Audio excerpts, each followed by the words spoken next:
Alright, good evening everybody, and I'm happy to be in your presence.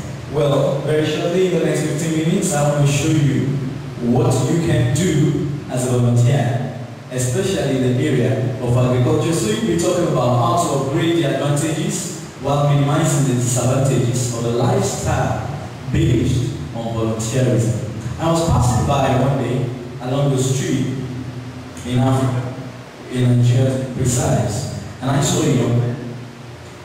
The young man was with his slippers, his sandals, and he was chasing after something I wasn't seeing until I moved closer, and by then he had it on the floor.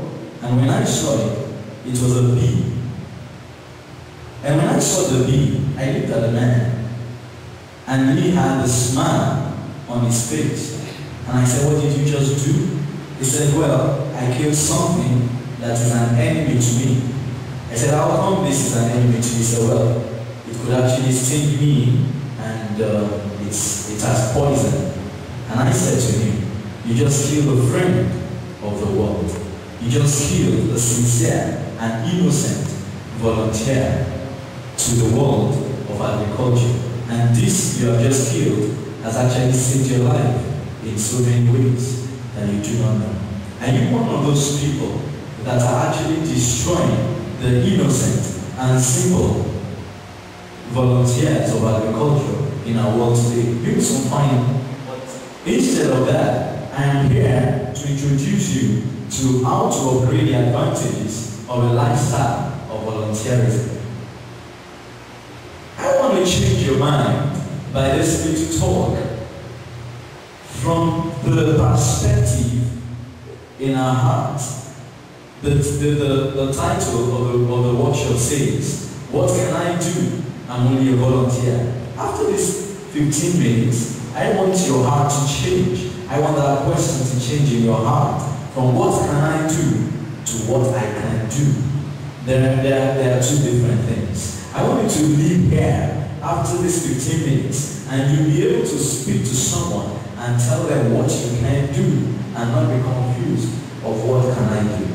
And of course, ultimately, I want you to be able to face any challenge from anyone who might ask you, "What can you do?" After all, you're just a volunteer. And you'll be able to ask the person what I can do, and then you'll be able to relate to the person what you can do as a volunteer. And I'm sure the person, after you must have talked to him or her, will be ready to change and become part of this team. We are building a team tonight, and I want you to be part of it. So you'll be ready to accept the challenge. But first of all, I want us to look at the stakeholders in the business of volunteerism in agriculture. Now, these volunteers are people or things that you are very familiar with, but very many of us never knew they are actually volunteers. Now, let's look at this link. There is actually a chain in volunteerism in agriculture. The first there are the animals. Like I said, the bees, the butterflies, the cows, the horses, the goats, the poultry, all those things, all these animals are actually friends of nature. They are volunteers. The bees help pollinate our flowers. You can give roses to your loved ones. You can eat good fruits and sweet ones, and you can drink your wine. Of course, the animals, even when they release their feces, many of us do complain, but they are doing what they can do to help nature, to help agriculture. They are volunteers by releasing those feces even into the soil. These animals are actually the first part of volunteerism in agriculture. And of course, we have the climate. You can see the rain falling there. The rain falls without our calculations. The rain falls without us having to do anything extra. It just falls naturally. The wind blows and helps to take our seeds all over the field.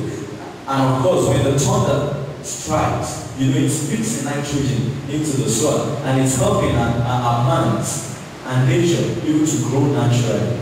The climate is actually a volunteer even to agriculture. And of course the plants, come on, if there are no plants, you're not going to be sitting here. What would you have been eating? You take bread, you take rice, you take everything you eat. Every day we depend on the plants. The sugar you use, the wine you drink, everything, the vegetables, the plants are freely, naturally volunteers. And they do this spontaneously. They are not trained to do that. They are not taught to do that. They just do this by themselves, by their own will. They are volunteers. But there is something missing. There is someone missing there. And this link is not yet complete. What is there in that missing link? I want that question mark to be that place and come into your heart right now. Let's begin, let's that question begin to ring in your heart. Who is there in that missing link? I'm about to tell you that because I know who is there in that missing link. You are the one missing in that link. You are the one nature and agriculture is waiting for to complete the cycle of volunteerism. Volunteerism in agriculture could be very spontaneous, and this is a good news for you. You don't have to do anything extra, you don't have to do anything extraordinary to become a volunteer in redeeming agriculture. And this is what I want you to see tonight.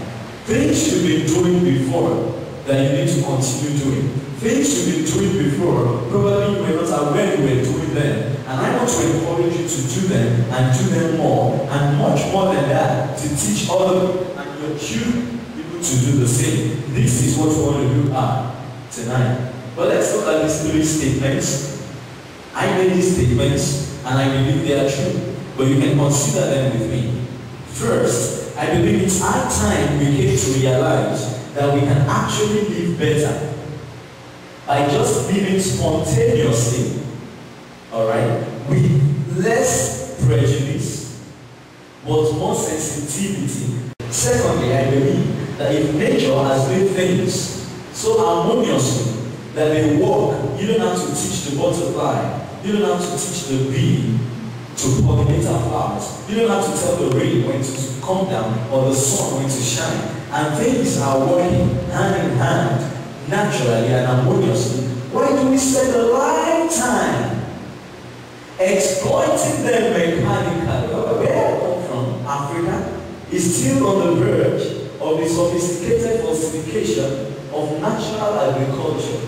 They still have natural agriculture, but on the verge, alright, about slipping into the sophisticated falsification of natural agriculture. But I believe she could be the appropriate training ground for recapturing the lost steps of European agricultural lifestyle. But Africa is still very close to Mother Nature. We can go back to Africa, not to change them, but to learn from them, improve them, and use what we get from there to recapture the lost steps of real agricultural lifestyle, even in Europe. Now let's go back and see this. This is the first thing I want you to do. I want you to begin to fight this battle of synthetic foods against natural foods. You know, save our lands for agriculture. We need to be able to have a little garden at the back of our houses. We need to be able to plant a pot of flowers even behind our windows. We need to redeem our lands for agriculture. We need to capture more land for agriculture. Infrastructure is good, ice scrapers are good, but we need some land for agriculture. Please, let's redeem the future of agriculture. And of course, let's improve more using natural manure rather than the chemical fertilizers. These three things are essential and very important in agriculture, and you are there to fight this cause. Stand with us and let us fight this cause together. Now, I want to tell you what you can do, because we've asked the question, what can I do? What I can do as a person. And what I want you to join me to do is to protect, to produce, to procure, to propagate, to promote, and to make a progress. How do I mean? Let us protect the culture of having a real reason to celebrate and a sincere feeling of satisfaction from what agriculture has to offer our common world. Let us have reasons to celebrate the New Yam festivals. Let us celebrate the fruits. Let us celebrate the plants. Let us celebrate nature.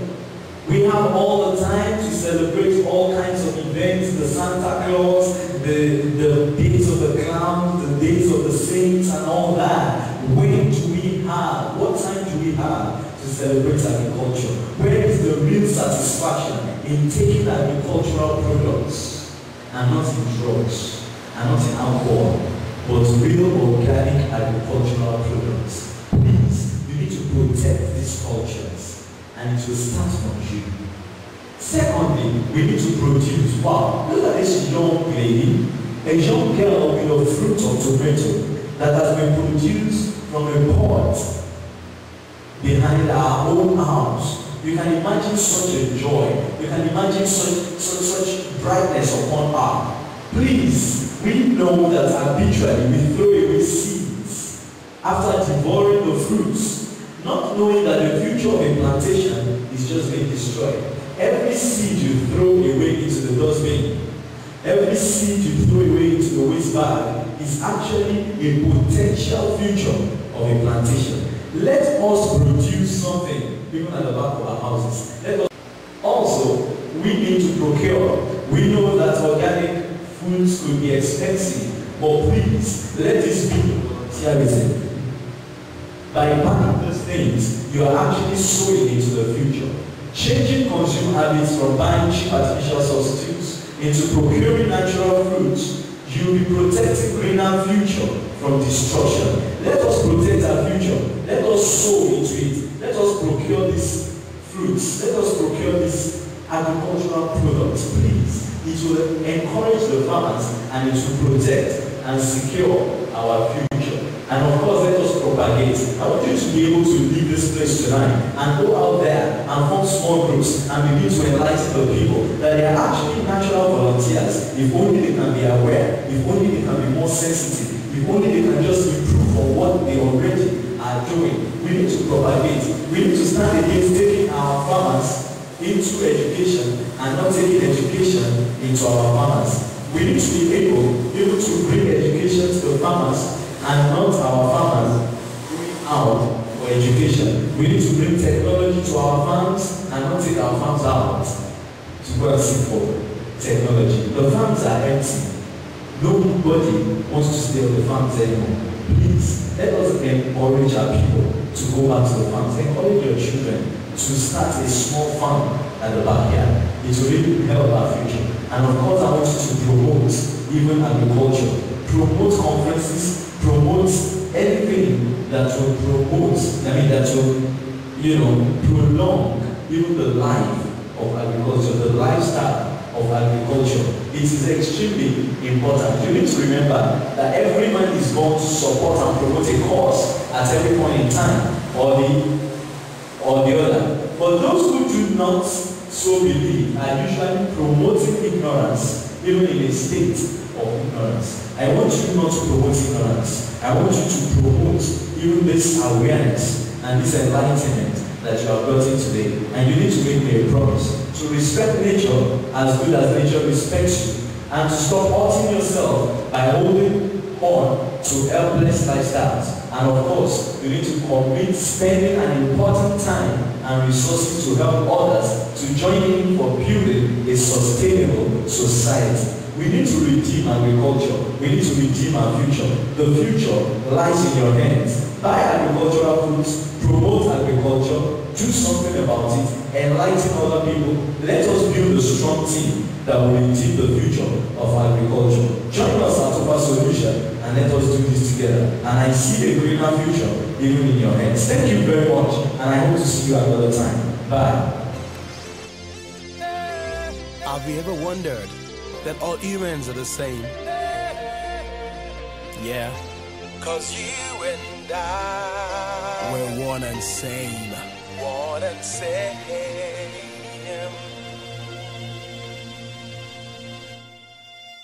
Different colors, dialects differ. Born of a woman, we're all the same. Male and female, poor and wealthy, young and aged, we're all the same. One breath, one life, our goal, a better world.